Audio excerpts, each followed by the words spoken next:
Hey, Alessandra just gave you co-host capabilities just in case. Awesome. Thank you, Kate. Welcome. Should I share the agenda? I have it ready in case that's helpful. Sure. Yeah, Okay, I don't cool. mind.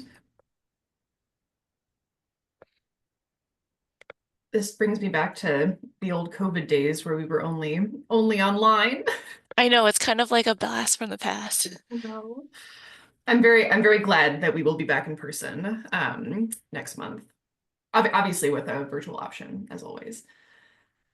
Let's see if we have quorum here. I think we do. 1, 2, 3, 4, 5, 6, 7, 8, 9. I think 9 is good. I'm just watching the attendee list too to see any more committee members coming in. Perfect, thank you.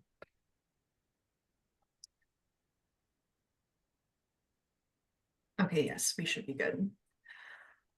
All right. Hello everyone. Welcome to our what month is it? March Pedestrian and Transit Advisory Committee meeting. Who is taking minutes tonight? I am. This is Laura. Okay, awesome. Thank you, Laura. Let's start with roll call. I'm actually going to do it a little bit differently today. Instead of asking the guests to introduce themselves, I'm just going to ask that they maybe write in the Q&A, like introduce themselves, like who they are, what ward they're in, why they're here tonight. Just because I was at another public meeting the other night where there was some like very uncomfortable disruption, and I trust our attendees, but also just would like to minimize that possibility. But very much appreciate our guests for being here tonight, as always. And they can always type into the Q&A if they have questions that we can address during the presentations. So anyway, let's get to roll call of PTAC members. Ted Alexander. Here. Ginny Alverson. Here? Caroline Bodiger. Yes. Meredith Brown. Here. Laura Evans. Yes. Christopher Ferry. Here. Preston Gatelius.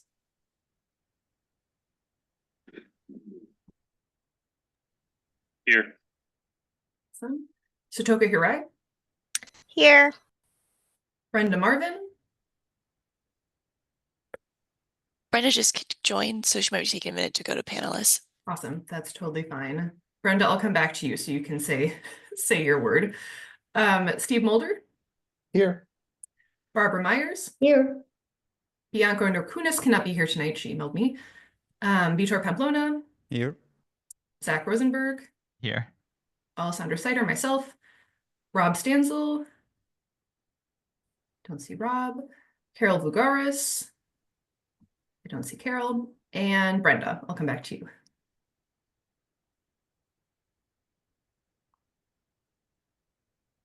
I know Brenda is here.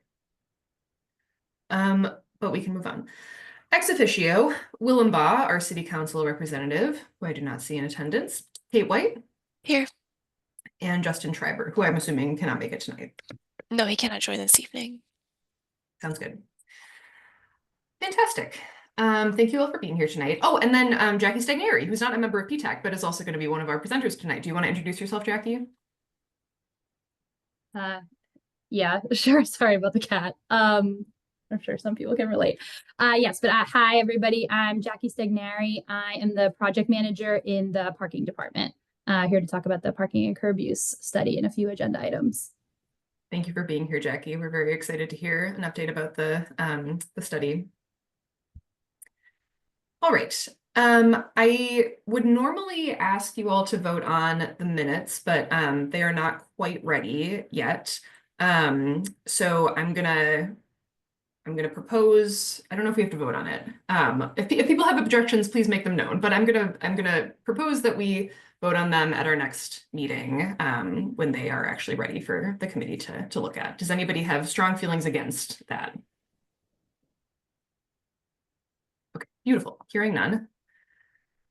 And then I have two just quick administrative updates. One is that I encourage folks to look at the first annual Safe Streets Ordinance progress report that I shared in an email to everybody, but I will also share in the chat to the hosts and the panelists. Actually, I'll just share it to everybody, not just hosts and panelists. But just as a reminder, the Safe Streets Ordinance was enacted last June, and it was spearheaded by Councillor Burnley Jr. in close collaboration with a few city departments, including obviously mobility, and it mandates that the city meets the quantifiable goals for pedestrian and transit infrastructure that's set in the Vision Zero Action Plan and the ADA Transition Plan. I mean, that's how it most notably is relevant for our purposes, but then it also has a huge set of mandates for bike infrastructure and building that on a specific timeline and to a specific length over the span of the city. And as part of the ordinance, it mandates that the city publicly track its progress on meeting those requirements. So this report is the first recording of that public tracking. And it's really exciting to see that the city is exceeding its annual requirements for pedestrian and transit infrastructure improvements. So I encourage folks to just give it a quick look over. It's not a really long document by any means.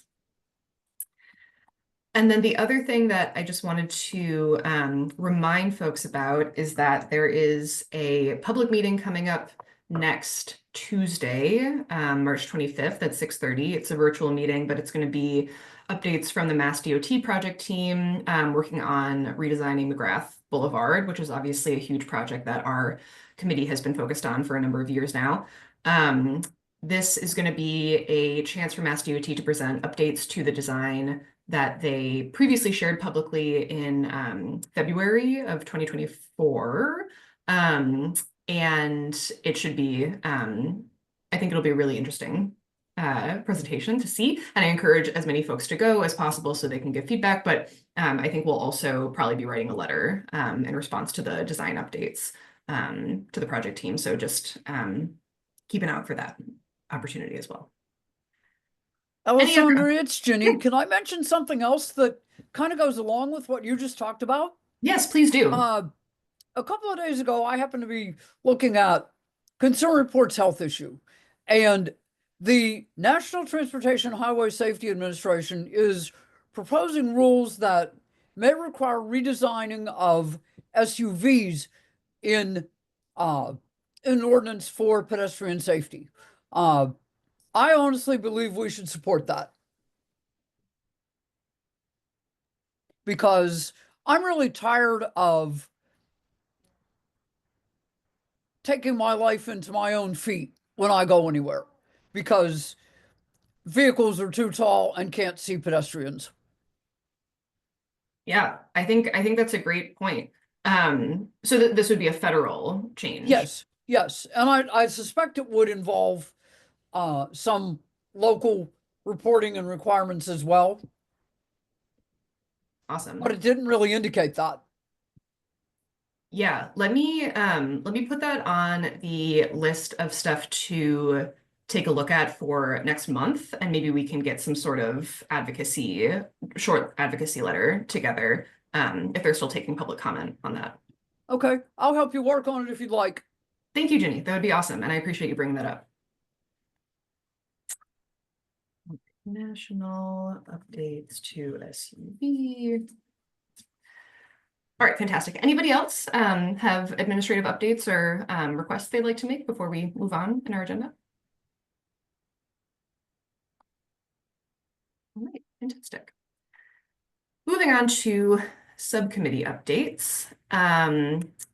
Vitor, I know that Design Review met to talk about the Elm Beacon Connector project. Do you want to share anything, or do you want to wait until that agenda item later tonight? We can wait for later. Okay, sounds good. And then in terms of community events, we met last Wednesday, March 12th, We ironed out a lot of logistics for our upcoming Union Square walk audit, incorporated a lot of really valuable ideas from some of the groups that we're collaborating with for the walk, including SAS and Groundwork and the Commission for Persons with Disabilities. Kate has very generously listed the event on the city's website, so folks can find details and register for it. And obviously everybody is welcome. It's going to be on Tuesday, April 29th at 6 o'clock p.m. We're going to meet in the Union Square T Station Plaza, kind of by the new Life Alive. And we're going to have 3 separate routes that are going through Union Square, kind of mimicking like how different users might walk through the square. So we have one that's kind of following in Argenziano parent, getting off of the T and picking up their kid. Another route that's going to be mimicking a high schooler who's walking from the T or from the Groundwork farm up to the high school and then kind of back. And then another short route that's going to be getting from the T to the 87 bus. And those will be kind of going at different times depending on when folks arrive. So I think it'll be really great. We're going to invite a bunch of elected officials and other folks. So please make it if you can. And then the aim after the walk is to write a letter to send to the mayor and city councilors and mobility and other folks who make sense. So I think it'll be a really unique opportunity from what we've done before. Anyone else from community events want to fill in anything that I might have missed?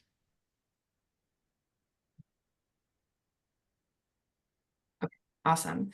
Barbara and Ted and Preston have been just doing a really amazing job helping to organize this event. So team effort. All right. First kind of main order of business is to review the latest draft of our snow clearing letter. Kate, do you want me to share that on the screen? Unless you have it available. I don't have it up. Would it be possible if you share? Yes, I totally can. Thank you very much.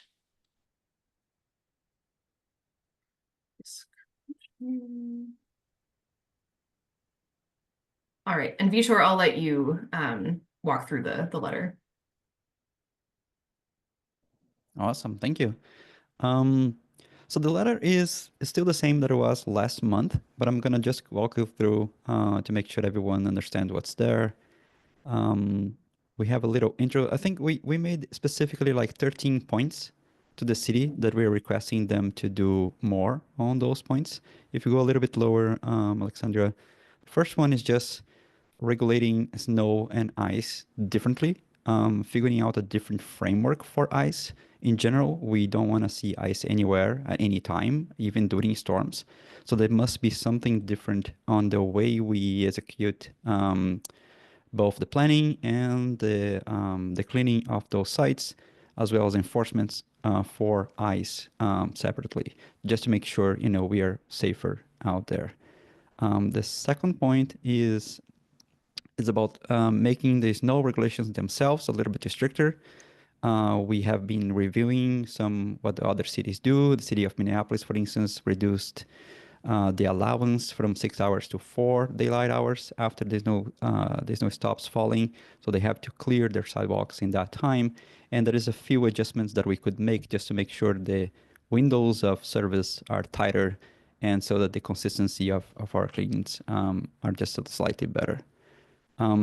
We also are asking to increase enforcement and enforcement manpower to review sidewalks when the snow happens, maybe with temporary workers, maybe with some other type of scheduling activity for city and contractors. We are asking them to improve education and outreach for not only how to deal with snowstorms, but also how to correctly clean roles and responsibilities for each one involved, specifically renters and landlords. Provide some information about the technologies available for people to use. That's specifically useful for people that are new to the city and is just fighting their first storm and just need to learn how to do this correctly.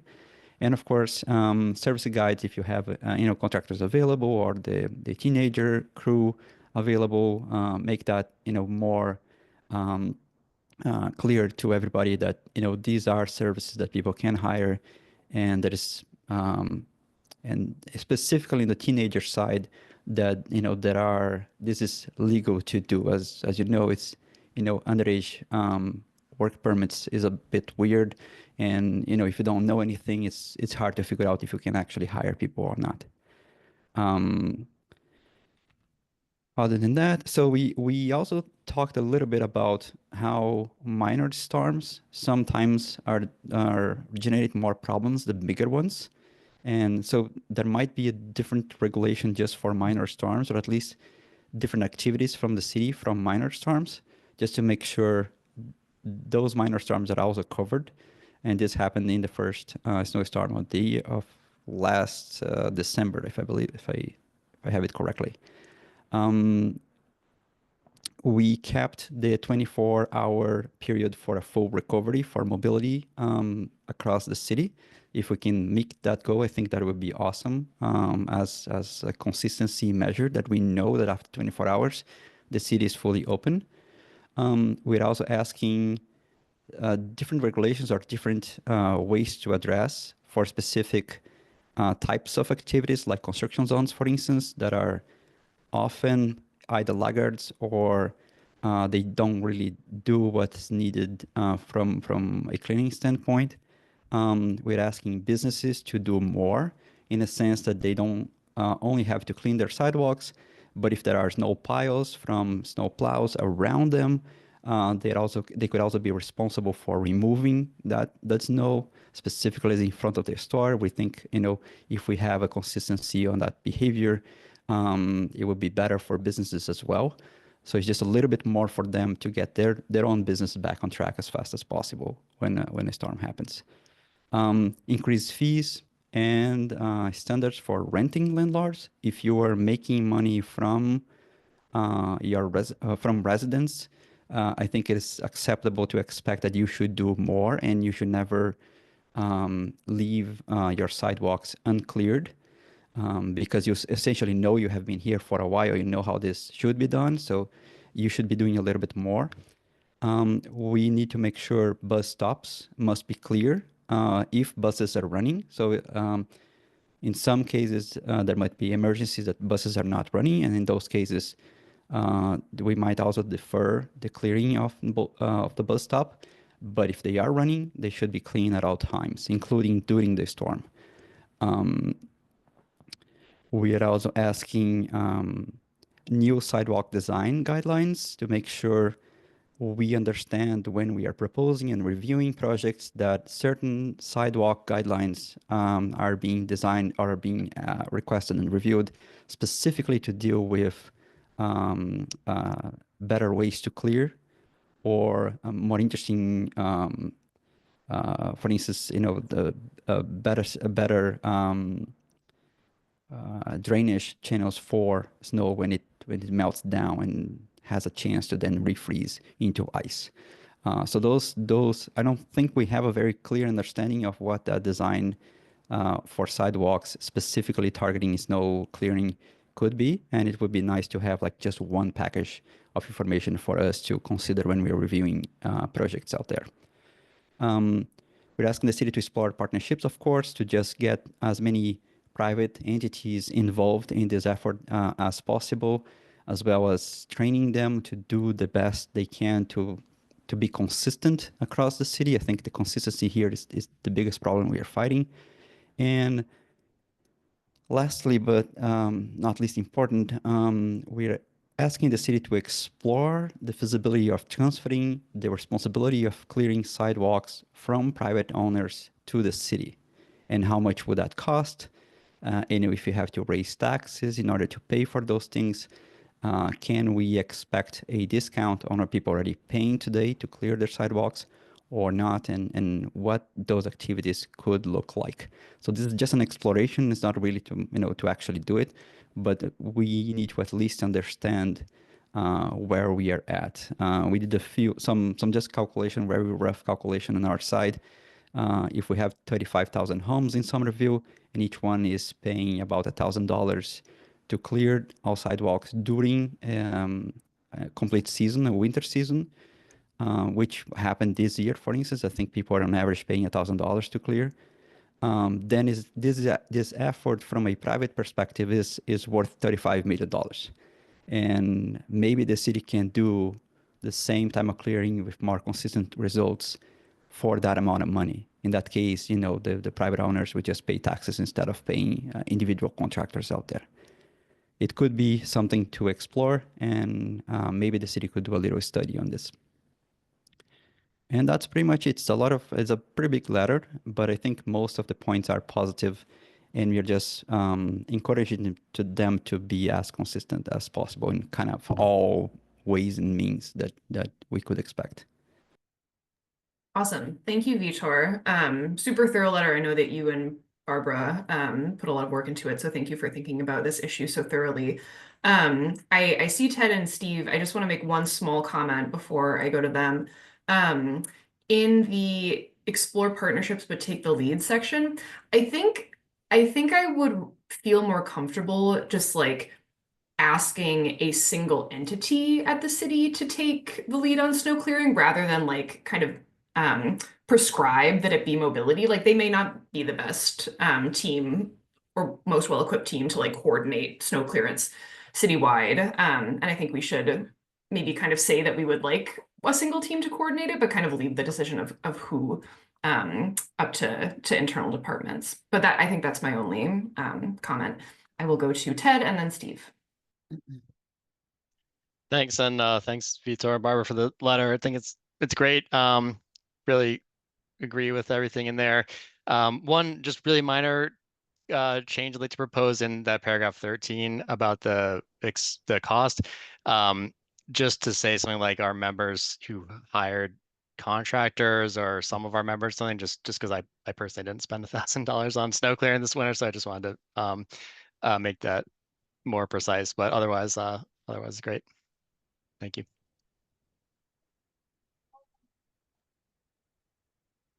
And my comment was really around, I mean, this is a really incredible list of lots of great ideas. I can imagine some people looking at it and getting a bit overwhelmed by it. And I wonder if you all talked about prioritizing the list, since some things down here feel more immediately doable than others. Just curious about that, given how many good ideas there are here. So we didn't discuss prioritization. I think if you ask me, I would put the biggest priority at the first points, just because I do think making the difference between snow and ice is really that important. And most of the issues we had in the past snowstorms have been related to ice specifically. And I don't think we have a good framework for that from a policy standpoint. So that to me is the most important one, but we can definitely try to create some priority here. Go ahead, Brenda, and then Barbara. Hey, I think it's an excellent letter, and also agree with all the points in the letter. I do think, I guess I'm wondering if we can reword, and again, if there's agreement about rewording point number 1. I think it's difficult to have like a zero tolerance policy on snow or ice, especially while a storm is ongoing, just because of different people's circumstances even. But I do agree that ice is different than snow and that there could be a different set of guidelines for ice. I personally actually fell twice this winter, which I feel silly about, but like it's definitely important, but I don't know. I was looking at it and being like, oh, like 24 hours a day. What I actually think would help, and this again almost goes to the last point, is we know if the city pre-treats the roads in advance of storms, that they put salts, on streets when they know a storm is coming, and whether at some point salt or ice or something like that could be put on all city sidewalks to prevent like an ice buildup happening.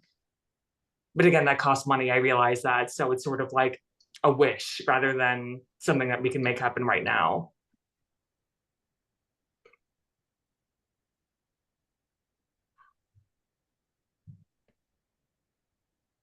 I mean, we could ask homeowners to do that as well, right? From a guideline standpoint. I think that that's probably Not going to sure be how to enforce it, but yeah. I do think that's the best way to prevent, the ice from starting in the first place. And again, that might even go into the education about, just be like, it's snow season. Remember snow and ice season. Remember to, prep your sidewalk. And also it's less work later on. It's like good for everybody.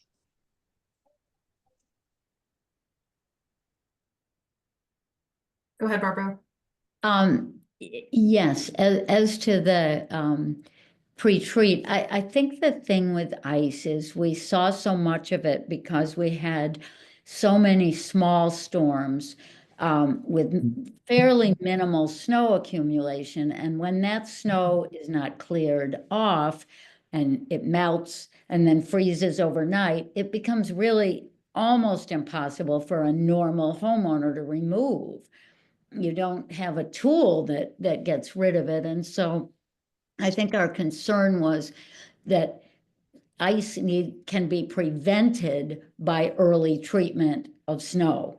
And the other high priority, I think, is that while ticketing and fining are a good thing, we really, I think, should prioritize that the city should remove and bill.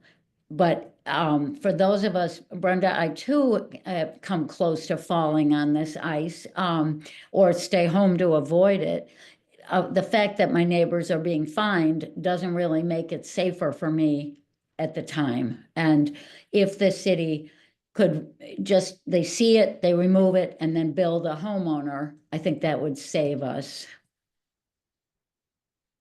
Yeah, I just really quickly on that point, I wonder if there's an opportunity to more explicitly call out the sidewalk snow clearing pilot program on that point, right? And say like we really want to prioritize like the snow being cleared, not the homeowners being fined, which I know Laura brings up every single time we talk to DPW. And I do think that it would be a useful thing to explicitly call out in this letter because I think it's consistent with the goals otherwise or throughout this letter.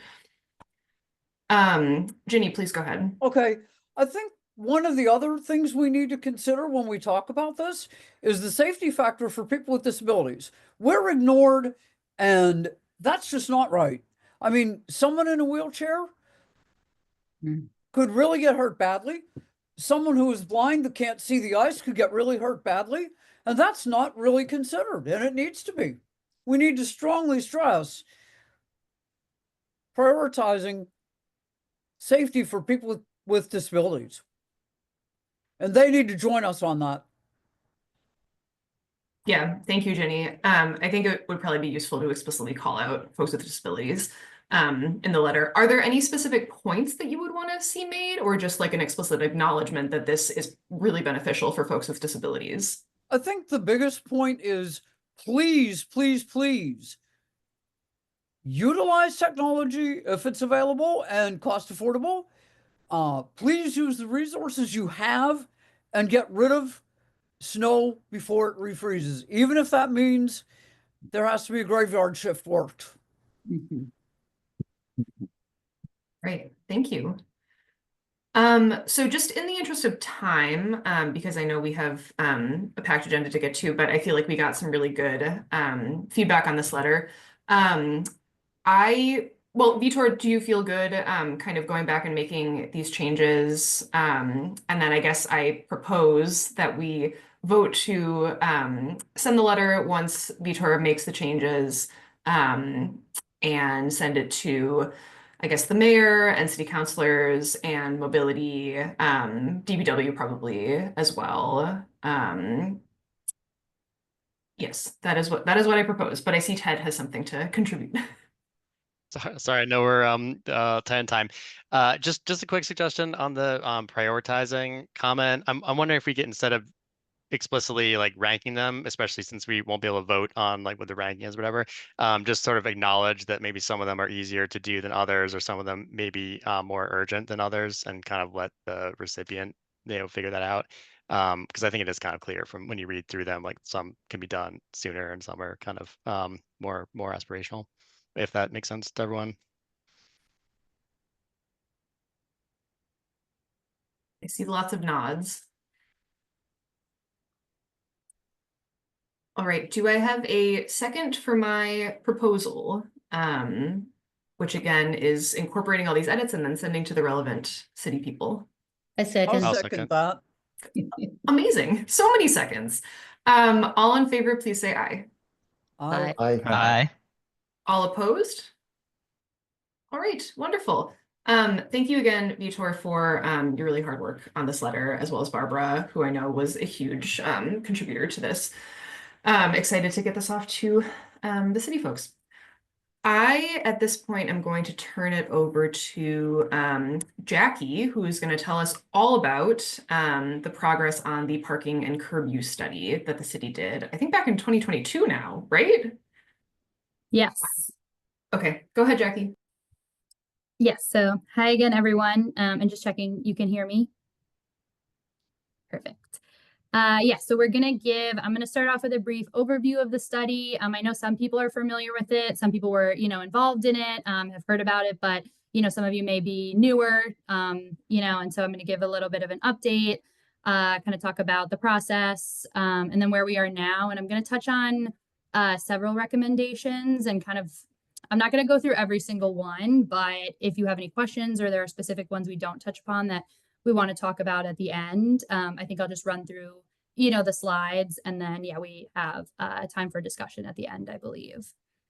So I just want to start off with the purpose of the study. We kind of named at the beginning of the study that our priority as a city is to create a more sustainable, equitable, and accessible transportation network. And acknowledge that front door on-street parking at all destinations cannot be guaranteed if we want to achieve the above vision. We recognize that street space accounts for more than a quarter of Somerville's land area, and a large portion has been dedicated to vehicle parking and storage. Over the last number of years, we have been really transforming more of our street space to create safer options for all users, and especially more space for people walking, rolling, biking, and taking transit. This has also obviously created a lot of pressure and an increased range of priorities for our limited curb space. Obviously, we can't build more. We are a super dense city, so we have to work with what we have and figure out how to best manage it. And as Alessandra mentioned, the study was conducted from 2021 to 2022. It was started in 2019, had a little blip during 2020 when everything was paused, and then picked back up and kind of went full steam from 2021 to 2022. And it helped us produce a set of recommendations and guide for how we manage our limited curb resources to meet both the current demand and our goals for the future. And we partnered with our consultant was Nelson Nygaard for this project. So in the study is a kind of a whole range of things, such as the study goals and process, key findings from community engagement, curb regulations and inventory analysis, curb utilization analysis. There's a parking and curb profile that summarizes key data. There's identification of key issues and opportunities, as well as a curb prioritization framework. And it's linked below. The website is still active, and you can view the entire report on the city website. So just as an overview, the recommendations from the study kind of fell into 4 buckets: strengthening parking administration and operations, reallocating curb space to support community goals, adjusting regulations to better manage parking demand, and revising the permit program to meet community goals. So Nelson Nygaard produced a strategy matrix, which is shown in the visual on the right. And we want to highlight that these strategies are intended to be flexible. So they presented us with a menu of options. Not all strategies may be implemented, but they all have, value towards, our process. And for some of them, later strategies are dependent on earlier ones. And, for a significant amount of them, some technology and staffing investments are key to enabling long-term goals. Can you please read those visuals that you referred to earlier? Yes, the strategy matrix. Yes. Yes. Right, is that okay, Alessandra, Kate? I mean, I think if you just summarize, Ginny, are you looking for exactly like the words in the matrix or Well, the summary of the I'd table? like to know what's in it. I mean, Okay. you know, it's kind Is of this difficult to try to understand what's going on if I have no idea what's in that matrix. Yeah, absolutely. I'm just wondering, Jackie, is this comprehensive, the photo on the screen, or just meant as like a representation of the recommendations that you will talk about more in detail in a second? So I will say on this particular slide, this representation of the strategy matrix is about half of the complete list. And I will go through and name specific strategies that have each individual slide. And so I'll read out the strategies on those slides. I think the next slide will show the full list of recommendations. It's just large, and so we have it side by side. And we can also definitely send it out in a list. Thank you, Jackie. So yeah, on this slide, it'll show the strategy matrix and all of the listed recommendations. And yeah, I'm definitely going to touch upon a lot of the ones listed here individually in the slides. And then if we have any questions about any of the other ones, we can talk about that once we run through the slides. So first I want to touch on strategy A1, which is clarify curb management goals. This one specifically relates to me in particular. So I used to be the project analyst in the department, and through the study recommendation, which was to expand capacity, particularly in the parking department, to have a staff role that focused, more solely on curb management issues and interdepartmental coordination with particularly engineering and mobility. Parking created a new project manager position through the FY24 budget. So that was I moved into that role in October of 2023. And I've been overseeing department curb management strategies and participating in regular planning meetings, policy meetings with mobility and engineering, who have also increased their staff capacity over the last several years. And this has really allowed just a much greater level of coordination. Like, obviously I have a little bias, but I think our three departments have among the strongest coordination in the city, and we've just really improved by leaps and bounds with our increased staff capacity. And obviously we're still working, we're continually working to define clear roles and responsibilities and enhance our interdepartmental coordination. Strategy C1, implement a curb prioritization framework.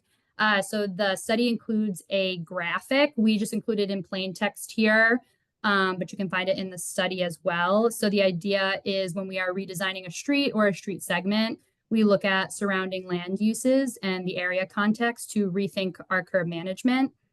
And the study produced a prioritization, and they split it into commercial or mixed use areas versus residential to highlight the different nature of curbside needs in those two different areas, two different sections of the city. And definitely we all use this now when we do street redesign projects. And in general, it helps deprioritize long-term storage space as the primary use for our curb and creates more priority for mobility options and for people. And those are things like protected bike lanes, bus lanes, pickup drop-off spaces, accommodating for deliveries. And so when we do a street redesign, we pair kind of the local context of, the section of curb that we're looking to do a project, and then we reference this street design or this curb prioritization framework. And I just highlight that for both commercial and residential areas, it kind of highlights that the number one curb prioritization is mobility space, followed by people and goods for both of them. And down at the bottom, in commercial space, it's last storage space, and in residential areas, it's fifth out of sixth is kind of the idea that, again, we're deprioritizing long-term vehicle storage for our curb uses. A11, which is implement design standards to reduce modal conflicts and integrate curb needs into all roadway redesigns. So this one is really spearheaded by the mobility department, and you'll see that in a lot of our street design projects. So they regularly reference NACTO recommendations for new city street design. That's where we identify critical needs for access, and curb use. Needs are definitely an important part of the street redesign process. And staff also work to collect data and create maps of proposed curb regulation changes. We use things like GIS, Adobe. You'll see that I know Elm Beacon is coming up, so that's a perfect example of a project that has a whole map of current regulations, proposed regulations. We utilized a dedicated curb data platform called Cord during the first phase of the study, which was a complete data collection of all of our curb uses in the city.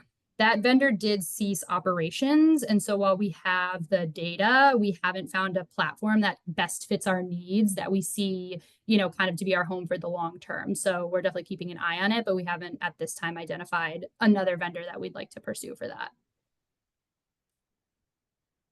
C2 is expand multimodal bus and bike infrastructure. Again, largely spearheaded by our mobility department, but supported by us in parking and our colleagues in engineering. So this group may be familiar with the bicycle network plan that was published in 2023 and the Safe Streets Ordinance in 2024, which has the vision for the network of protected bike lanes and neighborways over the next 20 years. And the visual on the right just shows a graph of the miles of bicycle infrastructure that the city has built from 2002 to 2004 or 2024. Recommendation A2 talks about continuing to expand loading zones and improve the loading zone request procedure, and is related to recommendation C3, which is to ensure adequate access for commercial and passenger loading activities. So loading zones continue to be a key consideration when we're doing these street design projects. And the city has also really put effort into evaluating small business and commercial operations requests on a recurring basis. And parking and mobility in particular have really collaborated over the last few years to revamp and streamline our loading zone request evaluation and implementation process. We also rebranded our loading zone signs. So some of you may have seen those out and about. We used to have our tow zone, loading zone, red and white signs. We rebranded them to green and white. We included graphics in an effort to really highlight the 5-minute passenger vehicle use for loading zones, to really promote them as a shared space, not only for, people may think traditionally just only, big commercial trucks can use loading zones, but particularly as we saw really the uptick in, things like food delivery services, as well as just regular Uber and Lyft transportation services. We really wanted to promote our loading zones as those shared spaces that, can accommodate all of those different types of uses. So you'll see them in, various squares, and we're kind of rolling them out on a recurring basis. And we also, city staff also do participate in block walking to talk to local businesses and, hear about their needs, as well as promote these loading zones for their different types of activities. C7 is ensure adequate access for customers of local businesses, paired with B7, which is ensure adequate access for employees of local businesses. So we have continued to prioritize installing more loading zones and accessible parking spaces in commercial areas in particular. When we're constructing things like new protected bike lanes, new crosswalks, bus facilities, or during our Clear Corners rollout. We've aimed to relocate business and customer parking spaces that may be impacted by those projects to adjacent side streets to make sure that we're still accommodating, all the needs that we may see on these streets. We do things like look for opportunities to expand meter parking. And the image on the right shows new meters that were installed on Bonner Ave, right in Union Square, right next to the Union Square parking lot. So when we were doing our Clear Corners rollout on East Washington, we kind of identified that as a stretch of curb that was previously resident permit parking that we saw could be better served for meters during the day, because we definitely, recognize a high demand for the Union Square parking lot, as well as dedication for other things like a farmer's market on the weekends. And so we've seen, we were able to install, I think, 6 or 7 metered spaces over there to kind of focus a little more on commercial parking. And then the parking department does continue to administer the business parking permit program, which allows employees to get a permit that allows them to park in resident permit areas in proximity to their job. But at the same time, the city in general is always working to increase the range of safe and available transportation options for employees, with the hope that that decreases the need for things like the business parking permit program as employees have other methods of transportation available to get to their jobs in Somerville. C6 is increase accessible parking. So we aim for at least 5% of available curbside to be regulated as accessible in commercial areas. And that is higher than the state and federal guidelines currently. And we generally add net new accessible spaces in key locations when we do new street design projects. So the image on the right shows an accessible space that was installed on Holland Street as part of the Holland Street program. And the parking department also continues to work with the ADA coordinator and the traffic commission to administer the resident accessible space program, where residents can, request accessible spaces to be designated in front of their homes. And through that, we installed 11 new spaces in 2024. A7 is procure management and enforcement technology, and A10 pilot automated enforcement technologies. So again, as I would guess, at least some people in this group may be familiar with our rollout of the safety sticks. And you can see the image on the right is 2 of our parking control officers standing by our very first safety stick pilot, and then still going on as a permanent fixture on Elm Street at the bus stop right in front of the former Be Fresh, current H Mart. So yeah, we partnered with the company called Safety Stick to install these automated parking enforcement cameras. And we piloted the installation on Elm Street in Davis, both at that bus stop and across the street at the crosswalk that's in front of the Burren. Yeah, really focusing on bus stops first, but we've expanded the program. We installed them in the bus lanes on Holland Street during the red line shutdown, and continue to utilize them now. And we are in Magoon Square, and then looking at a couple other locations to expand. And we'll prioritize these primarily with bus stops right now and other things such as crosswalks where we see, illegal parking that contributes to dangerous behavior and safety issues. And then just on a meter note, we do have 4 parking apps that you can pay for the meters, credit cards, and coins. Again, just to highlight, increased access for people looking to park in these commercial areas, and kind of trying to meet everybody, at various levels of need for paying for parking. D1 is implement flexible curbside regulations, and D2 is add meters to the most popular 2-hour spaces to encourage turnover.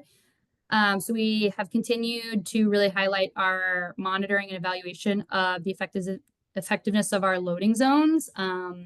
And, piloting between 24/7 loading zones versus time limited in different areas and depending on the context and the business needs. So we're doing both at this time, and, interested to see how it, continues to play out and see what's the best fit. And then we have also, looked for opportunities to change parking into metered parking to help through street redesign projects or smaller installations. The image on the right shows a Google Maps screenshot of Broadway, kind of at the edge of Ball Square. So when we were doing a Clear Corners rollout in Ball Square, we heard from the businesses really about their need for, more commercial parking, and we took the opportunity to expand convert some of the 2-hour except by permit spaces into meters to kind of make it more focused on, commercial access, as it's right at the end, pretty much still in Ball Square. And then I did want to note that there are obviously other recommendations in the study. There are a number of recommendations from the study that are not a priority at this time or have very high barriers to implementation. And barriers can include budgetary considerations, staffing levels, and technology procurement. Overall, we want to focus on changing behavior and expanding our alternative transportation options for all Somerville residents and visitors. And we do recognize that this process, has and will continue to take time, and we're continuing to work towards meeting our goals. And that is the end of my presentation, but happy to take any questions or any comments. Awesome. Thank you so much, Jackie. It's really fantastic to see what the city has been able to accomplish since the study was published. And I think it's just an exciting, process that we're all seeing happen. Do you have like an estimate about like the percentage of recommendations that you've been able to implement of all of them that were included in the study?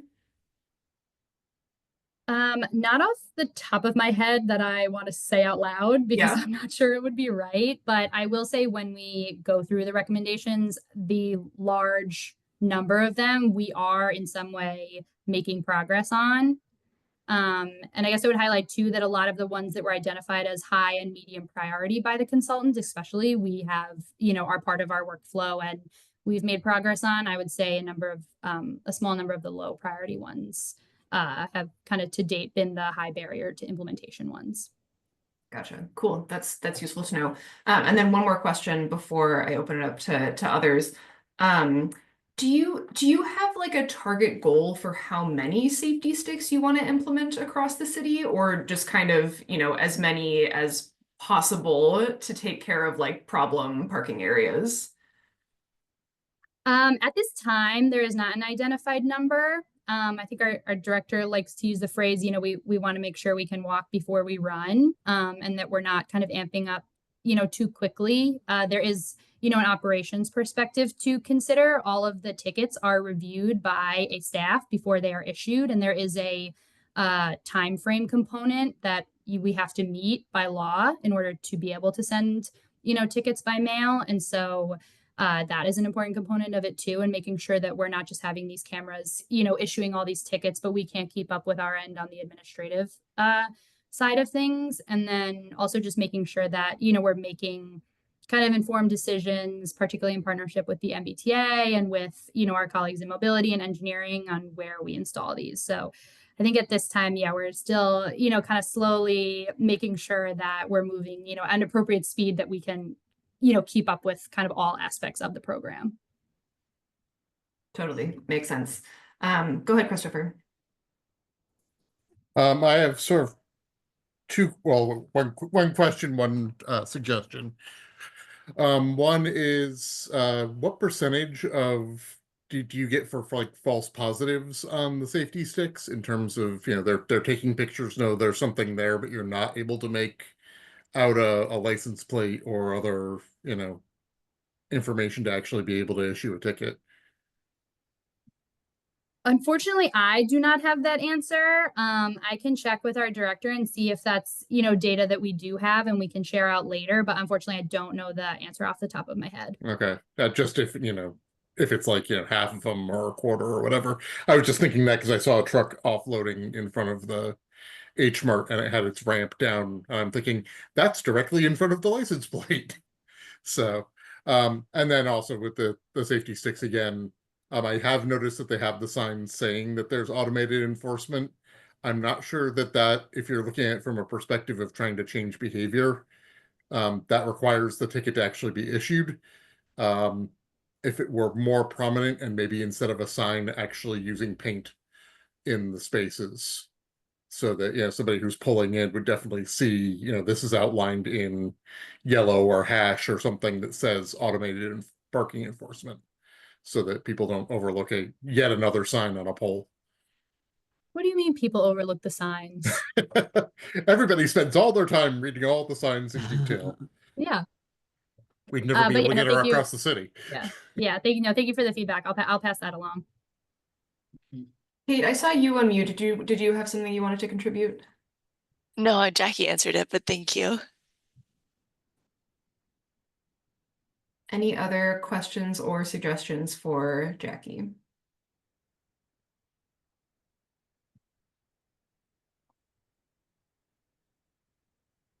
Okay, fantastic. Well, Jackie, thank you so much for being here tonight. I just appreciate you taking the time and all the work that you guys are obviously doing. It's really making a positive difference in Somerville. And I'm sure we'll have many more opportunities to invite you to our meetings in the future. Yeah, of course. And if you don't mind, I think I'm going to stay on just to see how the Elm Beacon conversation goes. I was at that open house at the Kennedy. So yeah, just definitely like hearing about that project. Yes, you are extremely welcome to stay as a community member. Very, very welcome at our meetings. Speaking of the Elm Beacon Connector project, Kate is going to briefly present it, and then we'll have, I hope, a robust discussion about the concept design. So Kate, please take it away. Yeah, thank you, Alessandra. Everyone, thanks for having me this evening again to talk about the Elm Beacon Connector Quick Build project. As Alessandra shared in the agenda, I do aim to have a pretty brief presentation this evening to make sure that we can really value our time and focus on discussion. I did share again the kind of available resources to go through the materials. Just want to remind folks, there's a recorded presentation where our team just talks through in detail about the lead up to the design development and then the specific design details. We also have all of the posters that were presented at the open house available. And then for that recorded presentation, we do have a supplemental transcript all in text form. So please, check them out if you haven't already, because again, I'm not going to highlight everything. There's quite a few details and I'll go through what I can, but I really want to preserve that time for our discussion. But as you know, we have this space, but you can always reach our team at transportation@somervillema.gov, and I'm going to describe some other ways to engage in the project if you're interested. So I'm going to just jump right into what's in the proposed design. We got to talk last fall a little bit about kind of the purpose of the project and what are the tools that we can use. But at a really high level, the Elm Beacon Connector Quick Build Safety Improvements project is really about adding protected bike lanes to Elm Street between Russell Street and Somerville Avenue, adding protected bike lanes on Somerville Avenue between Elm Street and the City Line right up to Porter Square, creating or filling that connection on Beacon Street between Oxford Street and Somerville Ave. So you don't have that gap anymore between bicycle facilities. And then lastly, it's actually transforming Mossland Street into a neighborway. Neighborways are low volume, low speed streets that if they're one way for vehicles, they are always two-way for bikes. But in our proposal for Mossland Street, which I'll talk a little bit in the concept design, we are actually proposing creating a dead end at the end of Mossland Street where it connects with Elm Street and creating a new cul-de-sac for Mossland Street. In our protected bike lanes, I talked about the protected bike lanes. We are also looking to do a significant amount of crosswalk visibility improvements using clear corners, which is both through our pavement markings and our flex posts to harden those clear corners, as well as doing centerline hardening at some critical crosswalks. We looked at crosswalks that we heard the most safety issues about, primarily at our unsignalized, as that's the easiest spot to put centerline hardening. But also we double checked those with our fire department to make sure it didn't impede emergency services. Along with this project, we're actually doing a significant amount of traffic signal work. So if you're really interested in diving into all of the volume data that we collected, all of the modeling that we did to anticipate where traffic would go, I'm going to briefly touch on it to show you where you can find it, but we just took a significant amount of time over this winter to really understand what are the impacts of dead-ending Mossland Street so that we can feel comfortable and confident to propose this plan and show people how we think we can manage that traffic change. So that's a very high level, and I'll just touch upon some of the specific details.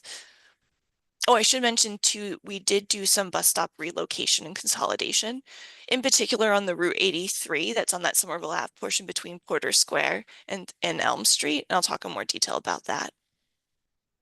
So starting at the Russell Street end, we will narrow that street to kind of, that's another part where the protected bike lanes, we already can narrow the street a little bit, but we did hear significant feedback about how Elm Street feels quite wide, which can encourage speeding. And so we look to really create more consistent vehicle lane widths and make it clearer where vehicles should not be traveling. So on Russell Street, right, so it doesn't feel like a two-lane vehicle anymore as it approaches Cutter Avenue. We also are able to add more parking to Cutter Ave. We modeled the traffic and we didn't feel it was appropriate to have two lanes on Cutter Avenue. And so we looked to add additional parking, maintain the protected bike lane, and narrow that to one lane. And we'll be doing some signal timing adjustments in particular to create more timing for pedestrians as they cross. As we move from west to east, again, we've protected bike lanes on both sides. One side of parking, primarily on the north side, but in some spots we have parking on the south side.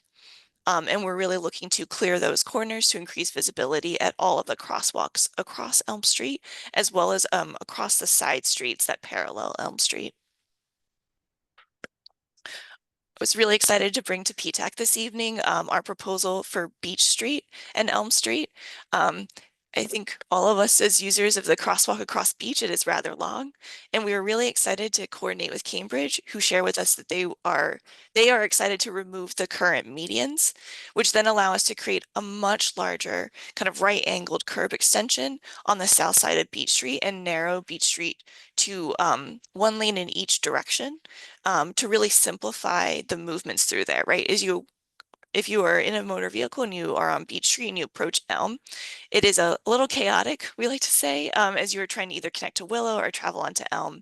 And so we look to simplify that with a curb extension, harden those center lines, in particular the crossing where it meets Willow Avenue, and kind of reiterate or kind of more fortify those turning lane pockets when you're on Elm Street, so you can take that left on Beach or left on Willow. We are also, I want to highlight for you this evening, we are proposing to move the bus stops. The bus stop that currently serves both the 96 and 87 on the south side of Elm, kind of just slightly east to St. James Avenue. When that bus stop is there, you can't put flex posts in that buffer area because you have to make sure, right, the bus can turn. They're not super, we know they're not super nimble when they turn. If we relocate it, and Cambridge is willing to put the Route 96 on Beach Street, and we move the Route 87 to far side of those crosswalks, we can really kind of what we call like increase that safety at those crosswalks and make sure folks aren't just taking that really wide right turn. So that's why we relocated the bus stop at this location. But interested to hear any feedback around splitting of those two bus stops.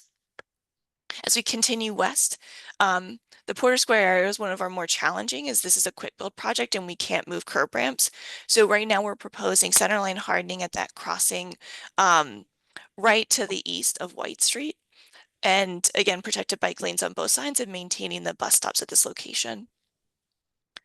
We maintain parking on the north side to service the school arrival and dismissal primarily. And it also keeping the parking on the north side allowed us to keep more spaces as we know there's a significant amount of parking removal in this design. As we continue west, and again, clear corners at all of the crossings. As we continue west, I'm going to highlight in particular again Mossland Street. We're maintaining the bus stops at Elm or at Cedar, but now you'll see that dead end of Mossland Street where it meets Elm Street. I'll go into some more detail of what that will look like, but it also allows us to significantly change the signal operations and essentially pedestrians who are crossing Mossland Street on that south side of Elm, we can have that pedestrian phase on nearly all the time. We're just double checking that in our analysis. But really, there's no need to not have that on. So it means that pedestrians can now cross anytime, which is quite exciting because now you have to wait for the exclusive ped phase at Cedar and Elm. Can we continue? We are proposing at this time to relocate the bus stop on the north side at Porter Street. We heard significant concerns about the crossing across Elm at Porter. And again, when we can move that bus stop far side, it allows us to put flex posts in that buffered area. And again, in kind of ensure that folks aren't coming out of the Porter Street and taking that wide right and just paying more attention to the crosswalk. We want to support that with centerline hardening. But again, we're excited to hear, and that means pushing the bus stop more west east. So we'd love to hear your thoughts on that. We heard a lot too about the safety hazard of when you're using the sidewalk. You know, if you're going by the Starbucks or the laundromat right there, there's a lot of driveways. Again, we can't do anything at those driveways at this time. However, lots of folks described as they walk, as they wheel, as they bike, not being prepared for cut-through traffic through that parking lot can be really scary. We reached out to the property owner and turns out the property owner was also worried about it already and had already committed or already prepared in his kind of like operations plans to install speed bumps in the parking lot. He told us that it was probably going to be April of this year. But again, we're in continued discussion. Speed bumps are different from speed humps. Speed bumps can be a lot they're a lot less wide. So they can be a lot harsher. You might find these in some of the parking lots or parking garages if you're traveling in those. So we hope that can reduce the amount of cut-through traffic and increase safety as folks are using those cross or sidewalks. As you approach the intersection of Elm Street and Somerville Avenue, here we've done a couple of things. We look to right at the slip lane. That's the Somerville Avenue one that you veer right and you can connect to Elm Street, avoiding the signalized intersection. We heard a lot of low stop sign compliance, as well as we saw that folks are just not stopping at that stop sign, treating it like just like a kind of just a slip lane. So in our design, we are proposing that if you are using that slip lane, you now have to move your motor vehicle more to the left to exit and kind of like create more of a right angle rather than this kind of through straight, to help encourage more stopping. And vehicles are now not allowed to take a right on from Somerville Avenue onto Elm. And that's specifically because of how we were able to look at the signals, but again, just reduce just how many opportunities there might be conflicts with vehicles. And I'll talk about some of the signal timing. We also look to consolidate bus stops on Somerville Avenue right near this intersection and closer to Beacon Street. And mainly because we were just seeing pretty low ridership at some, and we wanted to push them closer to curb ramps or crossings because we know folks go back and forth when they're using the bus. As we continue up Somerville Avenue, I just want to call it really fast. Somerville Avenue is wide enough that we could put protected bike lanes and primarily maintain parking on both sides. So interestingly enough, in a protected bike lane project, we are actually adding potentially 4 new spaces on Somerville Avenue and increasing safety for people biking and walking. So we were really excited to be able to do that in this proposal. As we move west on Somerville Avenue, we heard a significant amount about the Beacon Street and Somerville Avenue intersection. Right, that's just from kind of every type of user. And so we really looked to create safe crossings for people biking. Kind of harden the turn again for vehicles taking that right from Somerville Avenue onto Beacon. And really excited to talk through some of the signal timing, but I encourage you to check it out. We are really we're looking to, oh, maybe I'll just jump right into it. But as it say, protected bike lanes just continue west. And Mawson Street, the dead end again is at Elm. So Mawson Street motor vehicles and bikes can go in both directions, entering from the Somerville Avenue section. And with Mawson Street being a neighborway, there's no impacts to parking. It's really just supposed to be a very calm street. Maybe we get to play around even with some art just to kind of change the feel of the street, which we're quite excited about. We've been talking to some Mawson Street residents who currently it can be quite hard to, when you're living there, right? There's a lot of congestion. And so, you know, some kind of cautious optimism is what we're hearing, which we're really excited about. So I talked through this. I'll just highlight in particular at the intersection where Mawson meets Elm.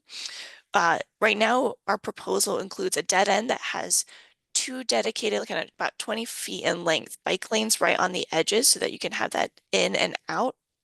Then using flex posts to kind of create barriers around that. But in the middle, we are proposing, you can use a product called a Zikla Vectorial, which creates like a platform, making it very challenging for like standard vehicles to travel over. But they're actually, the carriage bases of the fire truck are high enough that they can pass over. And so we can create channels for the wheels for the fire trucks, and it can pass over this platform, but again, prohibits other vehicles from traveling through. And so when our fire department, if they need to get to Beacon using engine 1 from Highland Ave, this still allows them to do this if they don't feel comfortable going down Elm to take that right on Somerville Avenue. But we're excited to continue on those designs. I know we've only got about 21 minutes, so I'll probably pause here, but I encourage folks to check out our material on how we model traffic. We looked a lot at origin and destination data to really understand where are people coming from, how are they using the streets, and where are they going.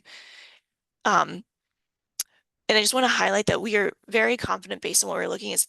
Over 50% of the trips are taking Cedar to get to Beacon, or eventually getting to Beacon. And in our signal phasing, we are looking to increase the right turn time on Elm Street onto Somerville Avenue to accommodate the increase in traffic. And in our modeling, we feel pretty confident, I should say pretty confident, like quite confident, that um, the increase in traffic, which is about like potentially between 1,200 and 2,000 vehicles, depending on the time of day, or yeah, that will take Elm Street through to Somerville Ave and take that right. We actually have heard from folks that it's now currently faster than waiting on Mossland Street, but we hope with our signal timing.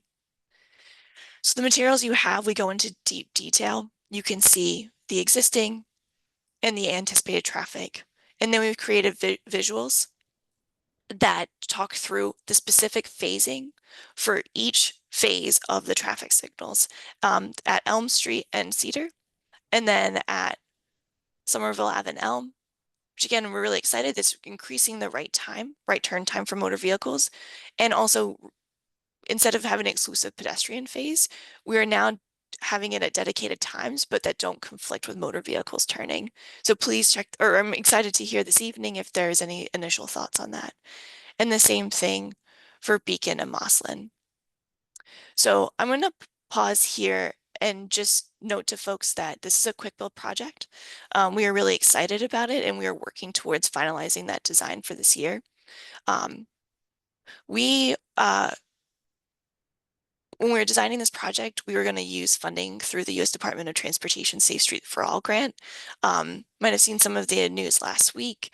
Secretary Duffy is reviewing all projects under this grant that have been flagged for bicycle facilities.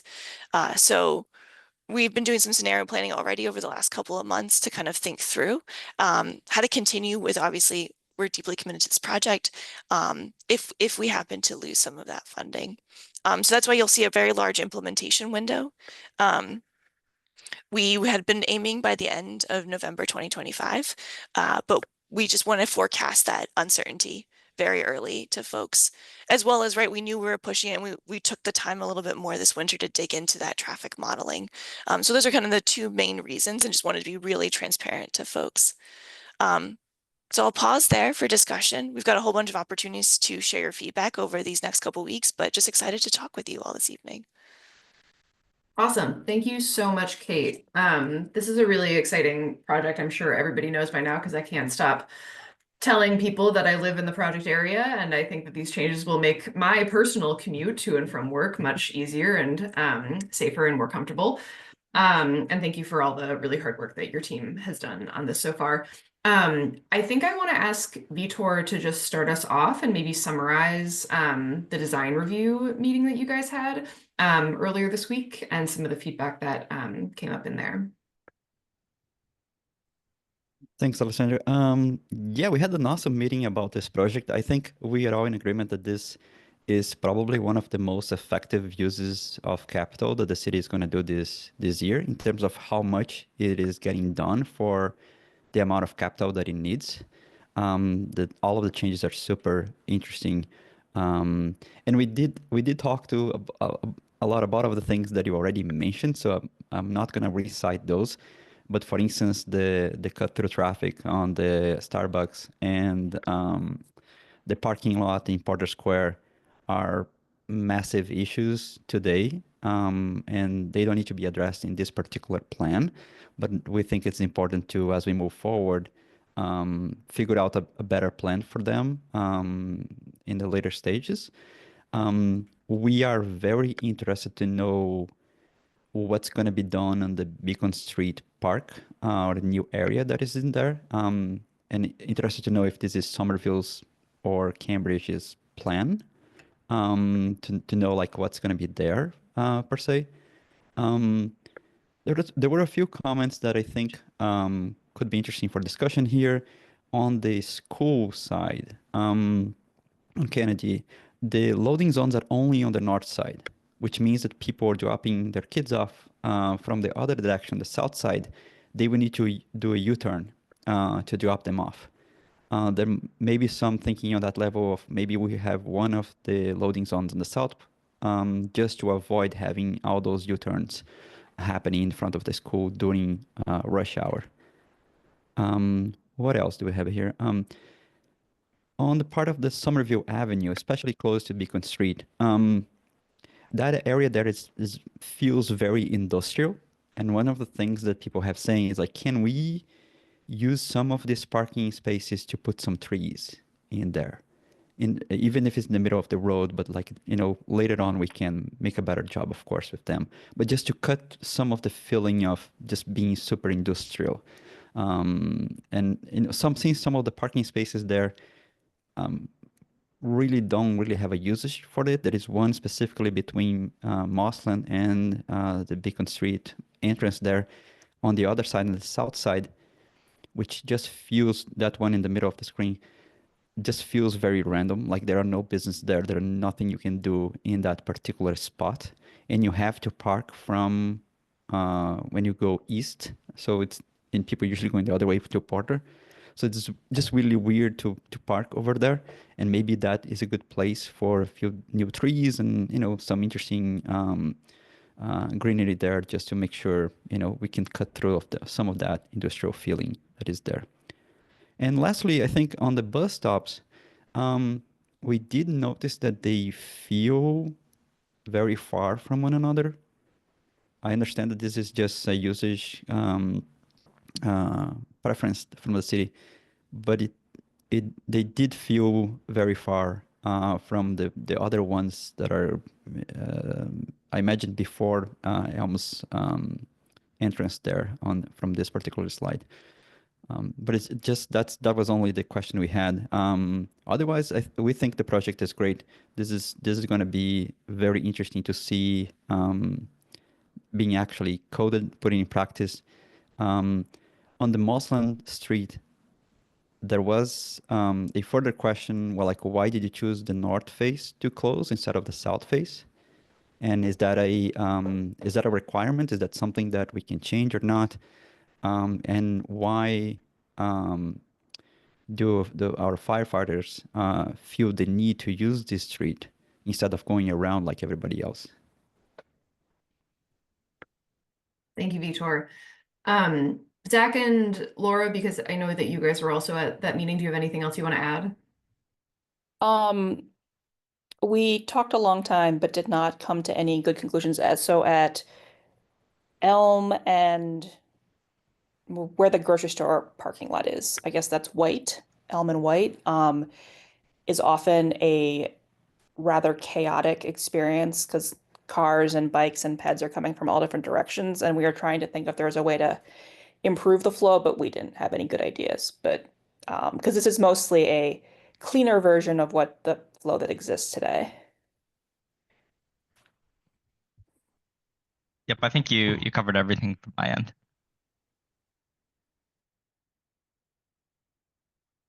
Awesome. Anybody else have feedback, questions, things they're excited about, things they hate? We can start with Christopher. Yeah, I was able to go to the open house, but I wasn't able to make it to the design meeting, I'm sorry to say.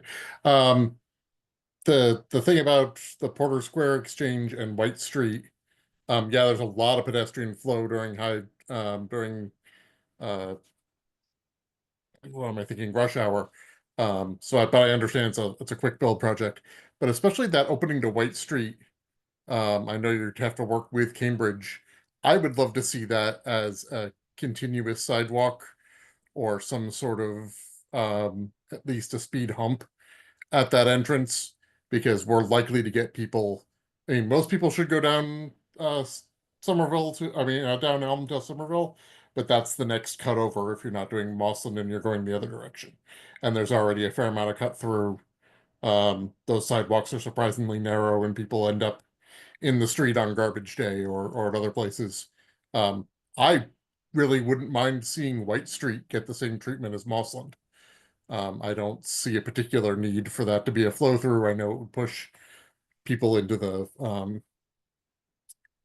parking lot, but and then anything at the other end, which is definitely Cambridge, other end of White Street, that there's no left turn there, but that is purely by policy, not by design. There's plenty of people, including me, I've done it. I admit it. I've gone down there and forgotten that it wasn't a left and just went, heck. and done it quickly. So, so some look at White Street. I know that would have to work with Cambridge, but. Preston, did you have something? Yeah, I would mostly just echo what Christopher was saying regarding White Street and that the whole shopping complex area. Every time I end up walking over there to pick up something from the store, it's a nightmare of deciding which car I want to pay the most attention to not get hit.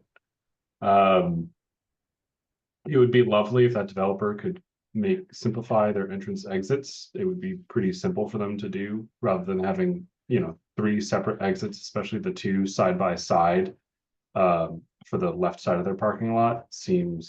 I've never seen 2 cars actually able to exit at the same time. And it makes it I've seen cars making a blind right or blind left out of there.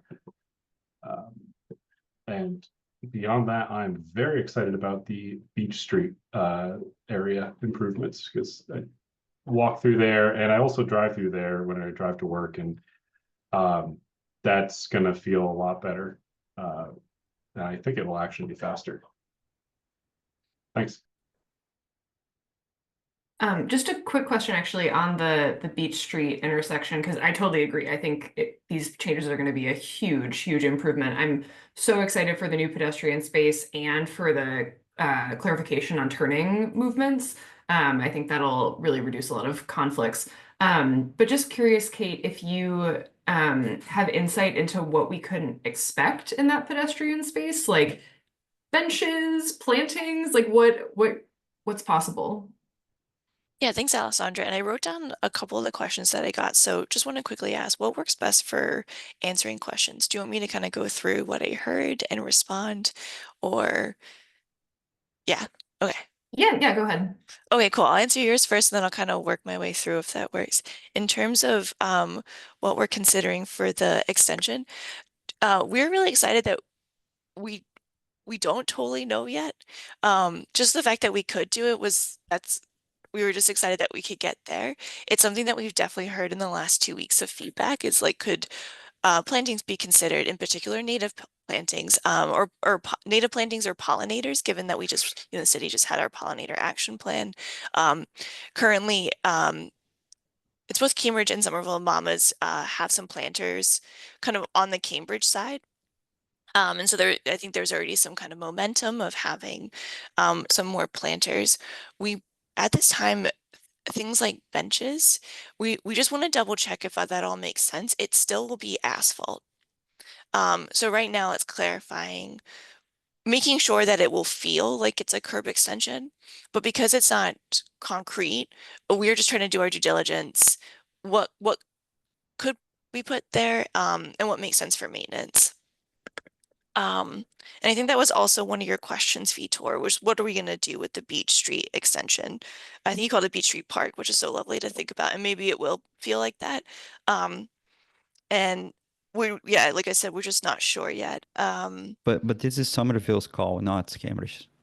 It's a bit of both. Okay. We are very grateful that Cambridge is so collaborative. Not that they weren't already, just more of that this gives us an opportunity that we all get to sit down and think through what are some of the safer options and we want to test things with quick build, right? That don't also preclude what does Cambridge have in mind for Beach Street in the future?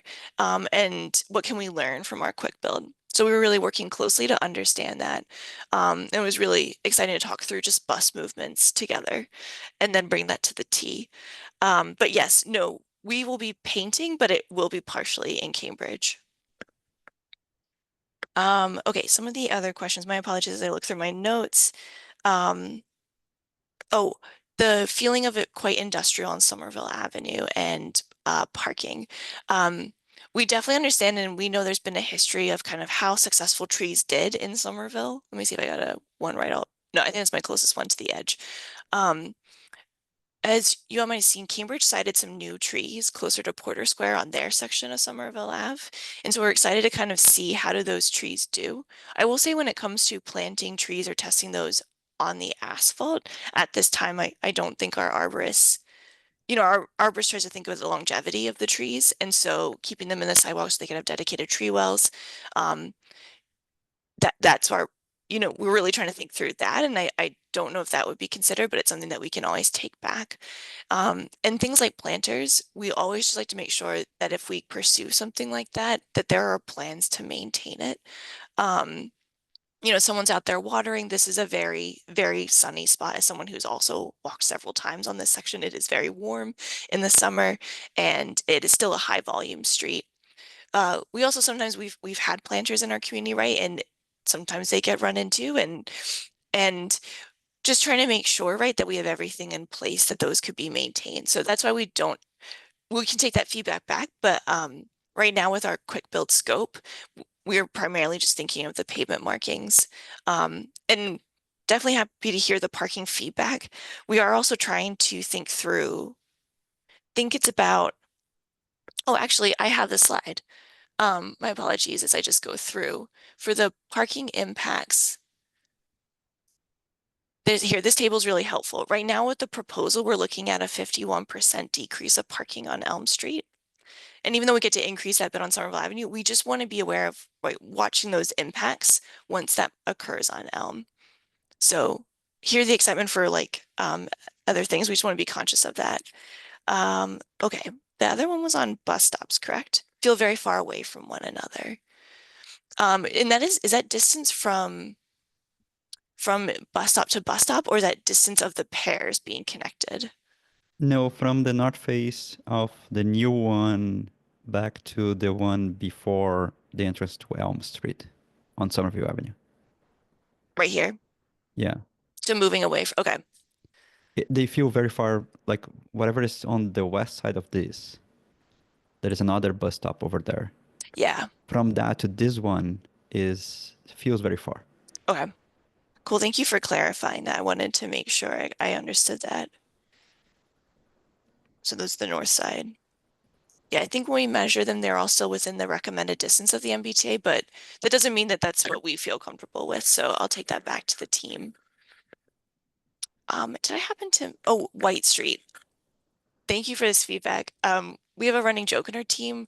When we have 4 streets already in one scope, that's probably enough.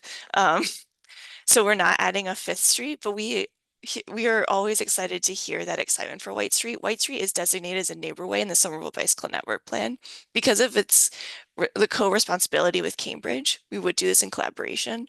So we're probably going to do it as its own dedicated project. But if it's okay, we're going to keep it to about 4 streets in this one project.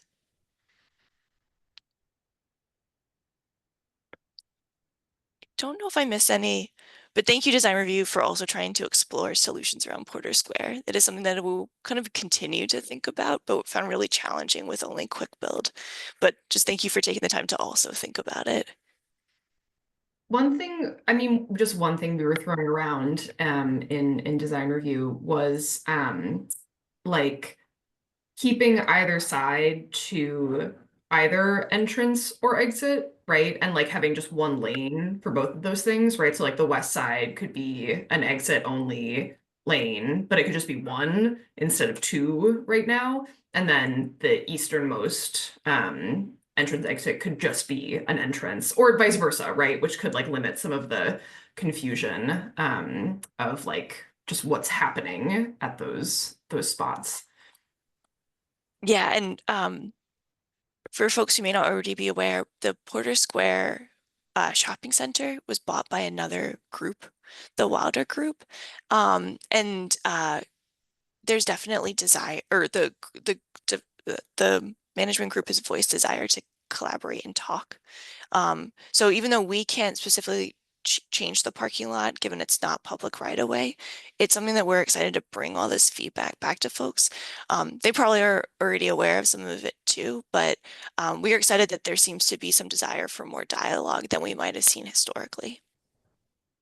That's really great news. Ginny, before I call on you, I just want to raise this question that Ted reminded us of in the chat, because Vitor did raise that. You're right, Ted. And then also, I just want to recognize that we are running close on time to the end of our meeting. So if you have any pressing feedback that you would like to offer to Kate, please make sure to raise your hand soon. But so Ted's question was, why dead end Mossland at the Elm Street end instead of at the Somerville Ave end? Yeah, we went through a couple different iterations and just felt in general that it was it met some more of our goals. It's a slightly different configuration, and to be honest, I'll actually bring this back to Adam because he had a very good talking points, and my apologies for not having this explanation. But it also made it, I think, operationally easier with the traffic signals. So I'll write that back to PTAC and kind of convey that. But there was there was both the actual geometry of the intersection and the ability with the traffic signals that really played a part of which end to choose. Go ahead, Ginny. I'm wondering if when you redesign these traffic signals or put new ones in, will you make sure that they are audible? And also, will you be replacing the tactile strips that are at curbs so that we know where we're crossing? Yeah, thanks, Jenny. With the traffic signal changes, yes, as we move to upgrade any of our equipment, we do aim to make it audible, either through just the specific kind of like staccato is not the right word, but you know, the kind of the locator tone, Yes. or with the more like audible like voice. But in terms of the curb ramps at all of the signalized intersections, I'd have to go back and double check if the ones in this project area are missing tactile warning pads. We do try to tend to repair. It's if there's no curb ramp, which I know we don't have curb ramps there's some missing at Beach and Elm, but unfortunately with this being a quick build project, we won't have a contractor doing sidewalk work. It's just doing pavement markings on the street, doing the traffic signal work. And so we won't be reconstructing curbs, but I can double check that if there are tactile warning pads missing, so I do know we try to replace those when broken. All right. Any final questions or comments for Kate? From Preston, on the bus stop that is being moved on Somerville Ave from the south side between Mossland and Acadia, is the usage low? I could imagine the one a little further towards Porter getting most of the demand. I realized I probably Express it. just said that. No worries. I'm just going to pull it up. Though, yes, so the existing ones that are, you know, close to Porter, but they're not at Porter, we saw a significant difference in ridership. It seems that like a lot of folks get off at Porter Square or get on and then not right here. So that's why we felt more confident about moving these more east and consolidating it with the other ones. Did I answer the question? Cool. And happy to share some of those numbers too. So as we think about continuing to give feedback on this project, Kate, do you feel like you have kind of everything you need from us at this point, or would it be helpful to draft some sort of letter? I took notes of our conversation and I know we also have the minutes, so I'll bring this back in if this is the feedback that works well for the committee. We're happy to use this. One thing we were curious, which we didn't dig into too much, is if there was additional feedback on kind of the signal changes. Mainly because a lot of our signals in Somerville, right, are exclusive pedestrian phases. You know, in particular right now at Elm and Somerville Ave, you have to wait longer, but then when you can't, you know, when it does become the pedestrian phase, you can go in any direction. And as we test more of these, what we call concurrent traffic signal phases, we were just really curious about, in particular, PTAC's feedback and just the pedestrian experience. And so if there is a desire for to provide that additional feedback, we'd love to hear it, and it could be in the form of a comment letter or additional conversation. Great. Let's see. I guess, do folks have strong feelings about wanting to provide additional feedback? Because I mean, Vitor and I could certainly get together and like draft a letter based on design review and what we talked about today. But if the committee feels confident with kind of what we've talked about tonight, then we don't necessarily have to go in that direction. Does anybody have thoughts on that?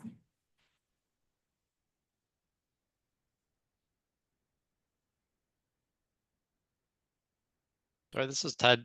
I would be interested in talking about the issue about the exclusive versus concurrent pedestrian signals at a future meeting. Maybe if it's kind of sounds like it's a broader change in city policy, so maybe it's something we could talk about separate from this project. Because I really didn't have time to get into the details of it today, but I tend to like the exclusive phase. But be happy to discuss it. Yeah, Kate, is that something that we could maybe dig into like at the April meeting? Or would that be like too far along in the timeline for this project? I don't think it'd be too far in the timeline, mainly because a traffic signal phasing is slightly different than having to finalize the pavement markings plan. And so, yeah, I think we would be happy to commit to that. I mean, we're always happy to talk, and I don't think it's going to affect us working towards the finalized design, as we'll get to probably continue to tinker on the traffic signal phasing. Okay, awesome. I'm just going to put that in my notes document for our next meeting planning. But I think seeing as we are 6 minutes over and I want folks to have some of their nights back, I think we can end it there with the acknowledgement that we can return to this question of phasing at our upcoming meeting. But thank you so much again, Kate, for presenting this really exciting project. Thank you, everybody else, for considering everything we talked about tonight. And I hope to see you soon at some sort of meeting that we have. But for now, have a really wonderful rest of your evening. Thanks, Thanks. everyone. Thanks. Good night. Thank you.